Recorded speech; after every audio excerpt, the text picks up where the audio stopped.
Ya hacia 1790, el investigador Thomas Wedgwood, en Inglaterra, había logrado registrar las imágenes formadas en la cámara oscura, pero, paradójicamente, las primeras fotografías eran desvanecidas al ser observadas por la propia luz que ayudaba a producirlas.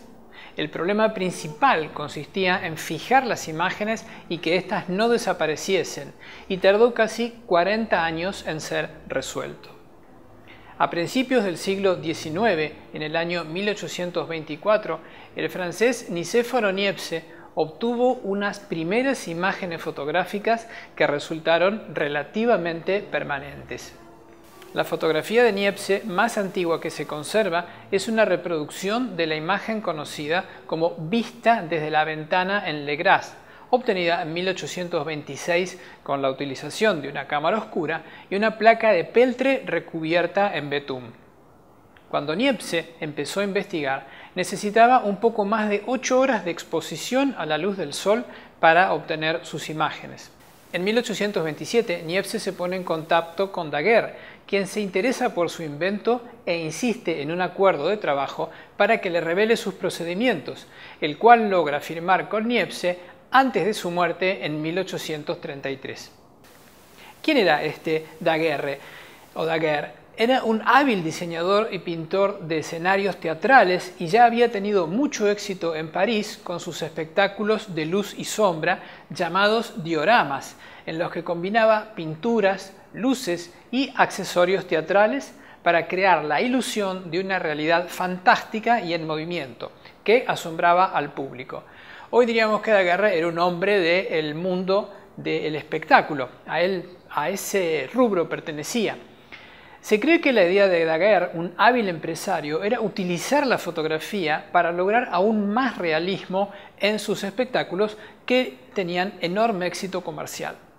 Entre los años de 1836 y 1838, Daguerre realizó numerosos ensayos previos sin divulgarlos, completamente en secreto.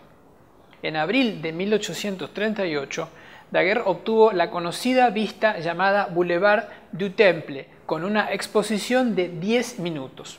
Esta imagen está considerada la primera fotografía en la que aparece una persona, un cliente de un lustrabotas en el ángulo inferior izquierdo.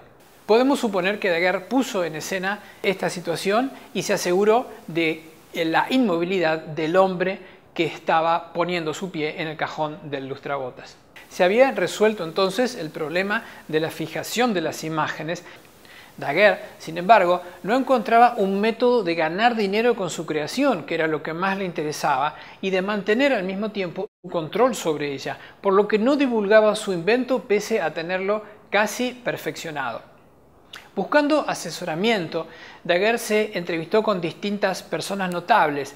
Entre ellas se entrevista con el diputado Arago, un diputado de la Asamblea que también era científico, y este le sugiere ofrecer la patente de su invento al Estado francés y se encarga de presentar el proyecto él mismo. En 1839 se hace público, con el apoyo del Estado francés y un gran despliegue de prensa, el proceso para la obtención de fotografías sobre una superficie de plata pulida, a la cual se denomina daguerrotipo. El Estado francés compra la patente del invento a Daguerre para liberarla y le otorga a este luego una pensión vitalicia bastante interesante en dinero. Muchos periódicos publican la noticia y el método a seguir en todos los continentes a partir de un manual escrito por el propio Daguerre. Se desarrolló un verdadero furor, una verdadera locura por el daguerrotipo, al punto de que se hablaba de la daguerrotipomanía. Las primeras cámaras comerciales, fabricadas siguiendo las recomendaciones de Daguerre, fueron las fabricadas por su cuñado, Alphonse Giraud, y los hermanos Suze, es decir, que estaba bien organizado el negocio por parte de Daguerre. Muchos pintores de retratos y también comerciantes y aventureros ocasionales comenzaron a ofrecer daguerrotipos en forma comercial con gran éxito. Se supone que estos pintores eran de los menos hábiles y por eso recurrían a este nuevo invento que les permitía ganar dinero rápidamente.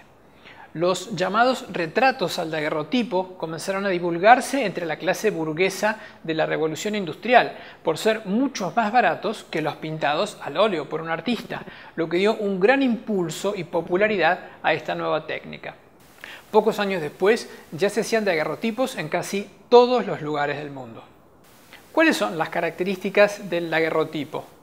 Al principio, los tiempos de exposición eran muy largos, por ejemplo, 10 minutos con luz brillante, por eso en 1839 solo se tomaban vistas exteriores. Pero esos tiempos se fueron reduciendo progresivamente mediante el uso de lentes Petzval y de aceleradores químicos. A partir de 1841, los retratos pudieron realizarse en menos de un minuto. Otra característica es que el daguerrotipo es una pieza única. No permiten hacer copias de sí mismos, no existe un negativo.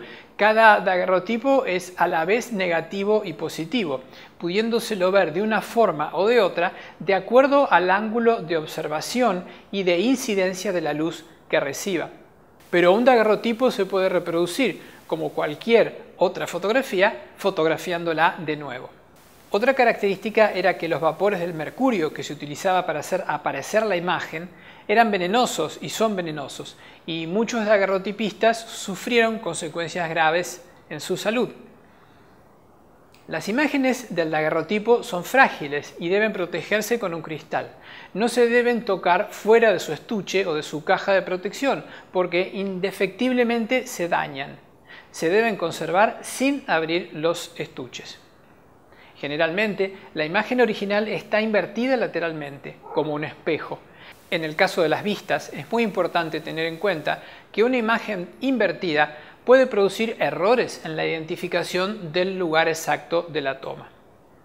El daguerrotipo estaba orientado principalmente a la realización de retratos y puso al alcance de la incipiente burguesía del siglo XIX, que surgía en las grandes ciudades de todo el mundo, la posibilidad de retratarse, algo que hasta ese momento estaba reservado a personajes de la realeza, nobles y eclesiásticos de alto rango que podían pagar los honorarios de un pintor.